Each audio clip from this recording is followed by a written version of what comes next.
July 7th, 1944. Dawn breaks over Saipan's blood-soaked beaches. Captain Ben Salomon sets down his scalpel and picks up a rifle. The 33-year-old Army dentist has spent the night operating on wounded soldiers in a forward aid station barely 50 yards behind American lines. Outside his medical tent, rifle fire has been steady but distant, manageable. Then, at 5 a.m., that sound changes. It becomes a roar, a tsunami of voices screaming in Japanese. The largest Banzai charge in Pacific War history, somewhere between 3,000 and 5,000 enemy soldiers, has just broken through the American perimeter and is charging directly toward his position. Salomon has 15 minutes to make a decision that will define the thin line between heroism and annihilation. The weapon that wasn't supposed to be there, an M1917 Browning machine gun, sits outside the tent, its crew already fallen. This water-cooled beast was designed to be operated by a team of 4 men weighing over 100 pounds with its tripod, water canister, and ammunition. Military doctrine said medical officers couldn't touch it. The Geneva Convention said healers couldn't become warriors. But doctrine and convention meant nothing when enemy bayonets were piercing through canvas walls and wounded soldiers were being eliminated where they lay. Ben Salomon wasn't supposed to be a warrior. Born September 1, 1914, in Milwaukee, Wisconsin, he was an Eagle Scout who attended the University of Southern California and graduated from USC Dental School in 1937. He had just started a thriving dental practice in Beverly Hills when the draft board called in 1940. The Army initially assigned him to the 102nd Infantry Regiment as a private, but his natural abilities caught attention immediately. He qualified as an expert marksman with both rifle and pistol. Within a year, he was promoted to sergeant and put in charge of a machine gun section, a dentist commanding the very weapon that would later become his final instrument of defense. In 1942, the Army commissioned Salomon as a first lieutenant in the Dental Corps. By May 1943, he was serving as the regimental dental officer for the 105th Infantry Regiment, 27th Infantry Division. On August 14, 1942, his commanding officer declared him the unit's best all-around soldier, high praise for someone whose primary job was fixing teeth. But Salomon's expertise with infantry tactics and weapons would prove more valuable than his dental skills when the 105th Infantry landed on Saipan in June 1944. Saipan represented a critical strategic objective for American forces. Capturing this island in the Marianas would give the United States direct bomber access to the Japanese home islands. The Japanese understood this perfectly. Their defense of Saipan wasn't just military strategy, it was existential warfare. By early July, the American advance had decimated Japanese forces, reducing the original 30,000-strong garrison to roughly 5,000 desperate survivors. These weren't ordinary soldiers anymore. They were warriors facing the choice between surrender and death, and their culture allowed only one option. On June 27, 1944, the 2nd Battalion's surgeon was wounded in a mortar attack. Captain Salomon, freshly promoted and with little dental work to do in active combat, immediately volunteered to replace him. He set up a forward aid station in a small tent positioned approximately 50 yards behind the forward foxhole line and about 30 yards from the shoreline near the village of Tanapag. It was close enough to treat casualties quickly, but dangerously exposed to enemy breakthroughs. On July 6th, American intelligence reported that Japanese forces were planning a major attack. The 2nd Battalion established a defensive perimeter consisting of a series of foxholes protected by artillery, preparing for what would come with the dawn. The attack that materialized at 5 a.m. on July 7th exceeded every nightmare scenario American commanders had imagined. General Saito Yoshitsugu, commanding the remnants of the Japanese 43rd Division, had issued a final order to his troops: advance to attack the American forces and die an honorable death. Each man would eliminate 10 Americans. Tenno Heika Banzai, long live the Emperor. Flares lit the night sky, followed immediately by determined screams and the thumping of weapons fire. Mortars rained down across American positions as an almost endless wave of enemy soldiers, a mile wide, came charging through the brush, bayonets held high, in a final desperate assault directly into the suddenly badly outnumbered 105th Infantry Regiment. Within the first minutes of the attack, approximately 30 wounded American soldiers walked, crawled, or were carried into Captain Salomon's aid station. The small tent filled rapidly with wounded men, blood soaking into the volcanic sand beneath their bodies. Salomon moved between patients with practiced efficiency, clamping bleeding arteries, setting broken bones, performing emergency surgery under conditions that would challenge even stateside hospital facilities. The sound of battle intensified outside: rifle fire, explosions, screams in both English and Japanese.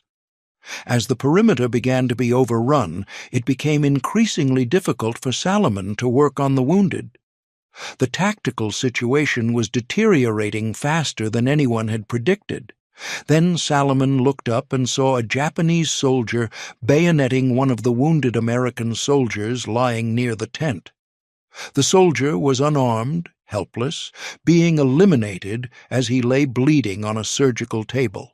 Firing from a squatting position, Captain Salomon grabbed an M1 rifle from a nearby table and quickly terminated the enemy soldier. One threat down, but as he turned his attention back to the wounded, 2 more Japanese soldiers appeared in the front entrance of the tent. Salomon swung the rifle like a club, striking the first soldier, then jamming the butt of the weapon into the second. He shot one and bayoneted the other before they could threaten his patience. 4 more enemy soldiers crawled under the tent walls, attempting to catch Salomon by surprise. Rushing them, Captain Salomon kicked the knife out of the hand of one, shot another, and bayoneted a third. He butted the 4th enemy soldier in the stomach, and a wounded comrade then shot and terminated the enemy soldier. 8 Japanese soldiers had penetrated his aid station within minutes. 8 were now neutralized, but Salomon understood the mathematics of the situation with brutal clarity. This wasn't a small raid. This was a massive assault, and his position was directly in its path. More would come. Many more. Realizing the gravity of the situation, Captain Salomon made a command decision that would save lives at the cost of his own. He ordered the wounded to make their way as best they could back to the regimental aid station, while he attempted to hold off the enemy until they were clear. The 30 wounded soldiers and orderlies in the tent started to retreat, some limping, some crawling, some being carried by their comrades. Salomon would buy them the time they needed. He grabbed a rifle from one of the wounded and rushed out of the tent into chaos. The M1917 Browning machine gun sat approximately 20 yards from the aid station, its original crew of 4 already fallen. This wasn't a weapon designed for solo operation. The M1917 was a crew-served, belt-fed, water-cooled heavy machine gun that had seen service since World War I. At 32 pounds without water or tripod, it required a team to transport and operate effectively. With the M2 tripod, water canister filled with cooling liquid, and a 250-round fabric ammunition belt, the total operational weight exceeded 100 pounds. The gun was 38.5 inches long, with a 24-inch barrel surrounded by a distinctive water jacket that held approximately 1 gallon of cooling liquid. This water cooling system was both the weapon's greatest strength and its most challenging feature. It allowed sustained fire that air-cooled weapons couldn't match, but required constant monitoring to prevent catastrophic overheating. The M1917A1 variant in Salomon's hands that morning had been updated with improvements over the original World War I design. It featured a cyclic rate of fire between 450 and 600 rounds per minute, fed from the left side through a canvas belt that held 250 rounds of .30-06 ammunition. Each cartridge left the barrel at approximately 2,800 feet per second, with an effective range exceeding 1,000 yards. The weapon's recoil-operated short recoil action used a sliding block locking mechanism, simpler and lighter than the toggle lock designs of contemporary European machine guns. The rear sight incorporated scales for multiple ammunition types and could be adjusted for both ground and anti-aircraft targets. Most critically, the weapon's water cooling system allowed it to fire for extended periods without the barrel failures that plagued air-cooled designs under sustained use. But the M1917's water cooling came with a deadly limitation that every machine gun crew knew intimately. The gallon of water surrounding the barrel could only absorb so much heat before it began to boil. Under sustained fire, the kind Salomon was about to deliver, the water would heat rapidly, eventually turning to steam. Once the water level dropped too low or heated beyond its cooling capacity, the barrel temperature would spike catastrophically. The steel could warp, the action could seize, rounds could cook off in the chamber. A crew normally managed this by monitoring water temperature, refilling the jacket periodically, and limiting burst lengths to prevent overheating. Salomon had no crew. No one to monitor temperature, no time to refill cooling systems. He had only the ammunition belts the previous crew had prepared and whatever fire discipline he could maintain while facing thousands of charging enemy soldiers. After 4 men had already been terminated while manning the machine gun, Captain Salomon took control of it. He positioned himself behind the weapon, gripping the spade handles, his finger finding the trigger. The first burst from the M1917 cut through the advancing Japanese with devastating effectiveness. The .30-06 rounds, traveling at nearly 2,800 feet per second, retained lethal energy across the distances separating Salomon from his targets. The psychological impact was immediate. Enemy soldiers who had been advancing confidently toward what they believed was a medical facility suddenly found themselves under sustained automatic fire from a defender who should have been bound by the Geneva Convention. Salomon's marksmanship training and his previous experience commanding a machine gun section merged perfectly with the desperate necessity of the moment. He fired in controlled bursts, conserving ammunition while maintaining effective suppression. The M1917's water cooling system allowed him to sustain fire longer than air-cooled weapons would permit, but he understood the limitations intimately. The water was heating. Steam was beginning to escape from the jacket's caps. The barrel was approaching temperatures that would compromise the weapon's function.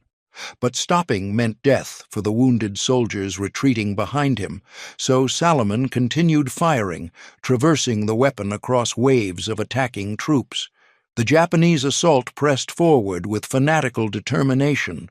These soldiers had been ordered to advance until death, and they obeyed without hesitation. They came in waves, using terrain features for cover, attempting to flank Salomon's position, firing rifles and throwing grenades. The machine gun's position became the focal point of enemy fire, dozens of rifles concentrating on the single American defender who refused to retreat. Bullets struck the tripod, sending sparks into the volcanic sand.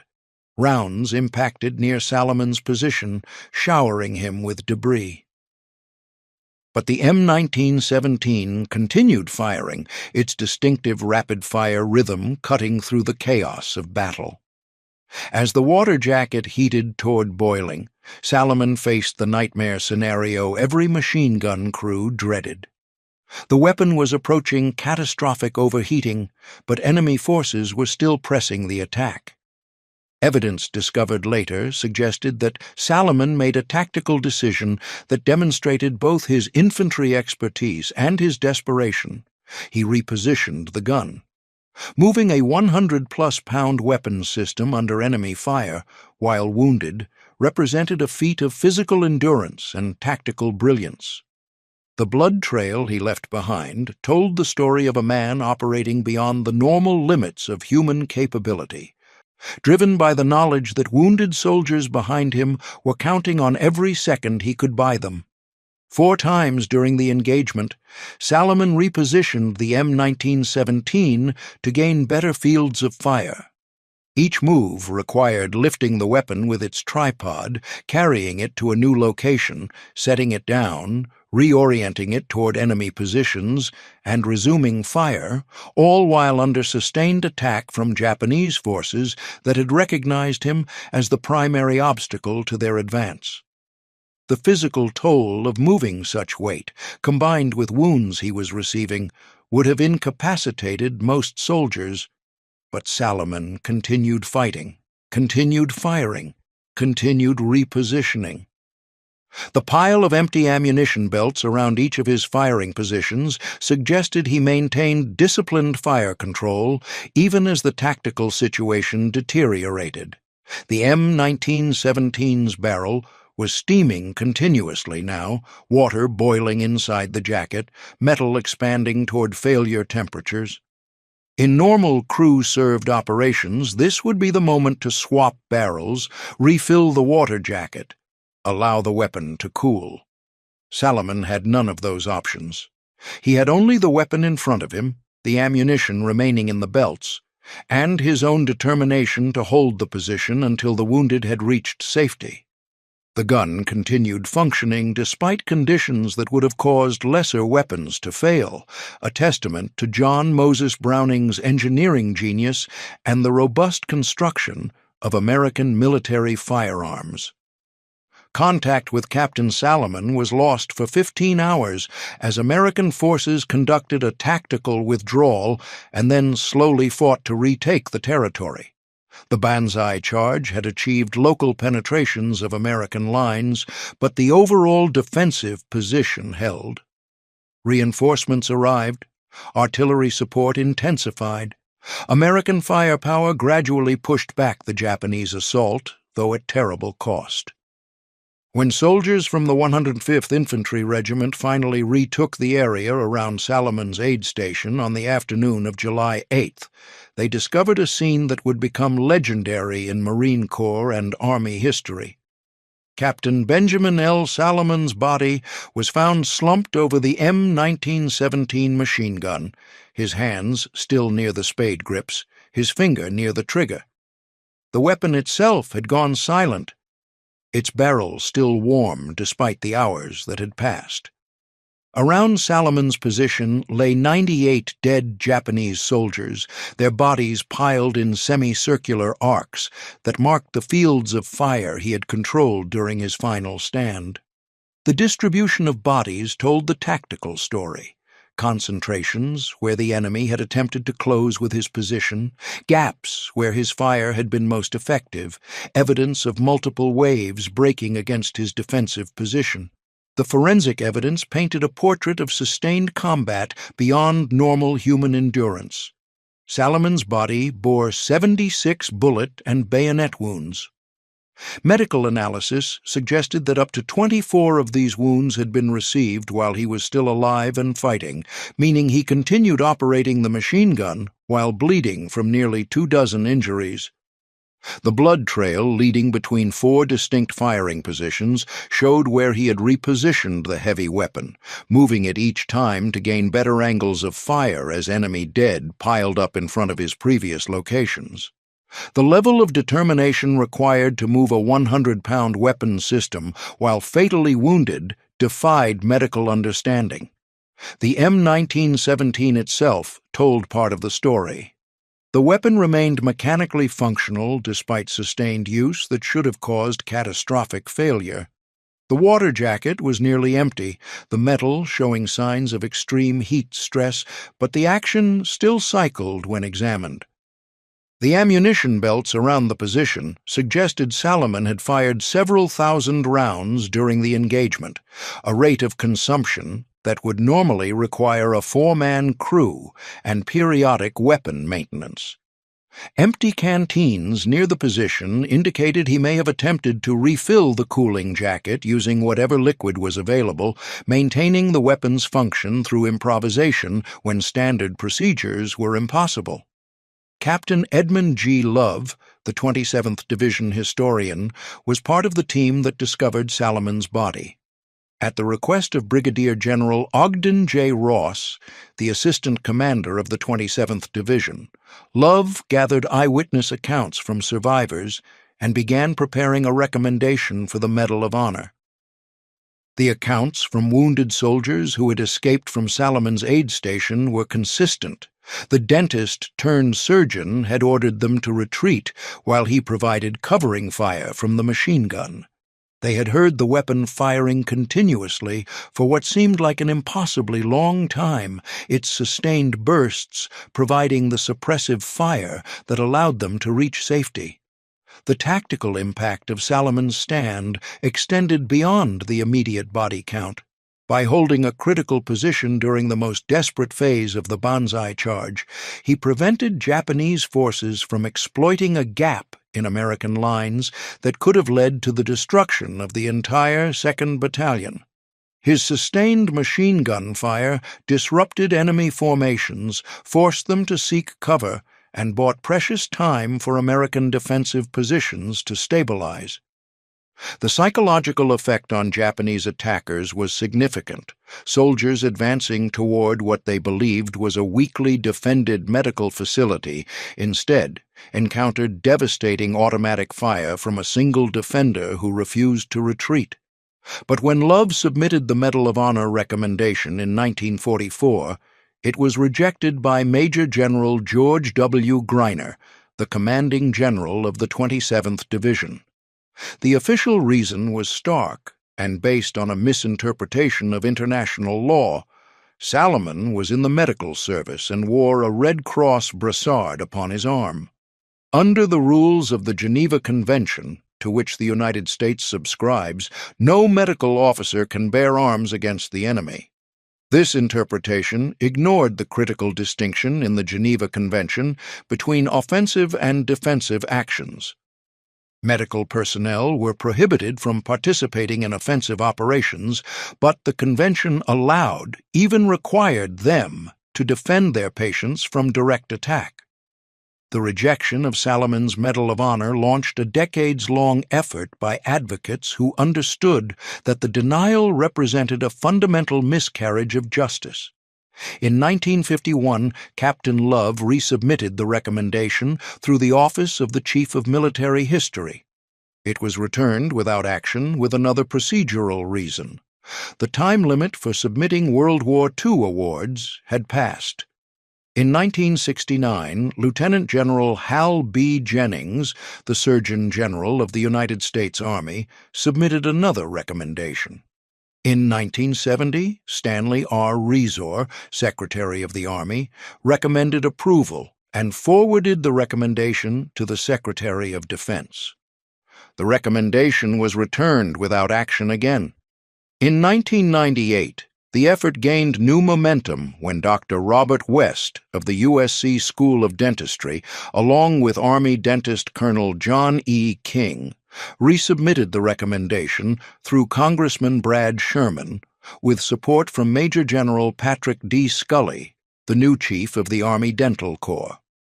This time, advocates carefully documented that congressional legislation passed in 1960 had removed time restrictions on medal submissions. They also gathered extensive evidence demonstrating that Salomon's actions were defensive, protecting wounded patients from direct enemy attack, rather than offensive operations prohibited by the Geneva Convention. The medical officer controversy was systematically dismantled through careful legal analysis and historical documentation. Finally, on May 1st, 2002, President George W. Bush presented Salomon's Medal of Honor posthumously to Dr. Robert West, who received it on behalf of the USC School of Dentistry. 58 years after his final stand, the Army dentist who had wiped out 98 attacking Japanese soldiers in 15 minutes of sustained combat received the nation's highest military honor. The citation emphasized that Salomon's extraordinary heroism and devotion to duty were in keeping with the highest traditions of military service and reflected great credit upon himself, his unit, and the United States Army. The ceremony represented more than individual recognition. It acknowledged that medical personnel facing direct threats to their patients had not only the right but the duty to defend them. It corrected a legal misinterpretation that had denied recognition to a soldier whose tactical brilliance and physical courage had saved dozens of lives, and it ensured that future generations would understand that sometimes the line between healer and warrior becomes impossible to distinguish, that the same hands that had fixed teeth and performed surgery had, in 15 desperate minutes, operated a machine gun with such devastating effectiveness that an entire company of enemy troops fell before a single defender. The M1917 Browning machine gun that Salomon used that morning on Saipan represented the culmination of John Moses Browning's engineering genius. First designed in the final months of World War I, it had proven itself across 3 decades of American military service. The weapon's water cooling system, often criticized as making it too heavy and complex for mobile warfare, had allowed Salomon to maintain sustained fire that would have been impossible with air-cooled weapons. The robust construction that military planners sometimes viewed as over-engineering had prevented catastrophic failure under conditions of sustained combat that exceeded any design specifications. By 1944, military planners were already beginning to phase out the M1917 in favor of lighter, air-cooled machine guns like the M1919 and later the M60. The movement toward highly mobile warfare suggested that continuous fire from static positions, the M1917's primary strength, was becoming obsolete. But Salomon's final stand demonstrated that certain tactical situations still demanded exactly what the M1917 provided: the ability to deliver overwhelming firepower for extended periods without weapon failure. His 15 minutes behind that overheating gun had proven that water cooling systems, crew-served weapons, and heavy defensive firepower retained decisive tactical value even in an age increasingly focused on mobility and maneuver. The Battle of Saipan continued for weeks after Salomon's sacrifice. American forces eventually secured the island, but at tremendous cost. More than 3,400 Americans were killed and over 13,000 wounded during the operation. Japanese casualties exceeded 29,000 military personnel killed, with only about 900 captured. The civilian toll was devastating. Thousands of Japanese civilians, convinced by propaganda that American forces would commit atrocities, chose death over capture in mass suicides at locations like Suicide Cliff and Banzai Cliff. The strategic value of Saipan justified the terrible cost.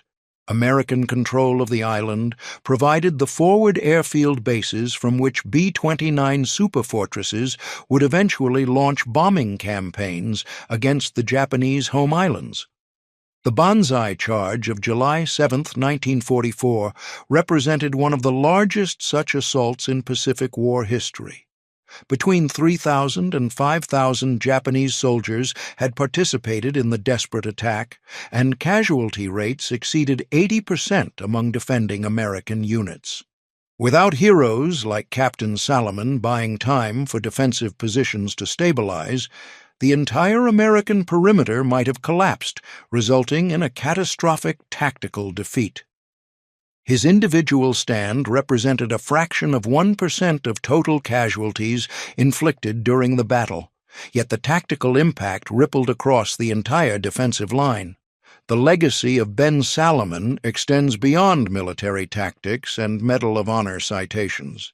He represents the thousands of medical personnel who have faced impossible choices in combat, trained to save lives, suddenly required to take them in defense of those under their care. His story challenges simplistic interpretations of international humanitarian law, demonstrating that the distinction between combatant and non-combatant can disappear when enemy forces directly threaten wounded soldiers. And his proficiency with the M1917, a weapon he had trained on years earlier as a machine gun section leader, proved that broad tactical training could prove more valuable than specialized roles when situations deteriorated beyond all planning. The M1917 Browning machine gun served American forces through World War II, the Korean War, and saw limited service in the early stages of the Vietnam War. Production totaled approximately 120,000 units manufactured by Remington Arms, Colt's Patent Firearms Manufacturing Company, and New England Westinghouse Company between 1917 and 1945. The weapon was distributed to Allied nations throughout the Cold War era, with many continuing to serve in developing nations' armies well into the latter half of the 20th century. Today, functioning examples command significant collector interest, with transferable, fully automatic models in correct condition bringing upwards of $25,000 on the civilian market. Ben Salomon's Medal of Honor is currently displayed at the USC Dental School, where he graduated in 1937. He remains the only dental officer to receive the Medal of Honor to date, one of only 3 Jewish American soldiers who received the medal for World War II, and one of 9 Eagle Scouts awarded the nation's highest military honor. His story has been taught in Army medical training programs, dental corps history courses, and military leadership seminars as an example of extraordinary courage under impossible circumstances. The 15 minutes that Captain Ben Salomon spent behind that overheating M1917 Browning machine gun on a volcanic beach in Saipan represent one of the most remarkable individual combat actions in American military history. A dentist who became a surgeon, then a warrior, then a legend, operating a crew-served weapon alone while fatally wounded, repositioning it 4 times under enemy fire, maintaining disciplined fire control while bleeding from 24 injuries, holding a position long enough for 30 wounded soldiers to escape certain death. The too-heavy gun that military planners were phasing out had proven decisive in the hands of a man who understood both its mechanical capabilities and the tactical necessity of the moment. As American forces continue to grapple with the complex ethical and legal questions surrounding medical personnel in combat zones, Salomon's story provides both inspiration and caution. It reminds us that international humanitarian law must account for the reality of combat, where defensive actions to protect wounded soldiers cannot be equated with offensive operations. It demonstrates that broad tactical training for all personnel, even those assigned to non-combatant roles, can prove life-saving when situations deteriorate. And it honors the memory of a man who made the ultimate sacrifice, trading his own life for the lives of 30 wounded soldiers who would otherwise have been eliminated where they lay. The overheating gun that should have failed kept firing. The dentist who shouldn't have fought kept killing. The 15 minutes that should have been impossible became legendary, and 98 enemy soldiers who thought they faced a weakly defended medical facility instead encountered one American defender who understood that sometimes the only way to save lives is to take them, methodically, professionally, and without mercy, until the last wounded soldier has reached safety or the last round has been fired. If this story of American courage and sacrifice moved you, make sure to hit that like button and subscribe to the channel for more untold tales from World War II. These stories need to be remembered, and your support helps keep them alive.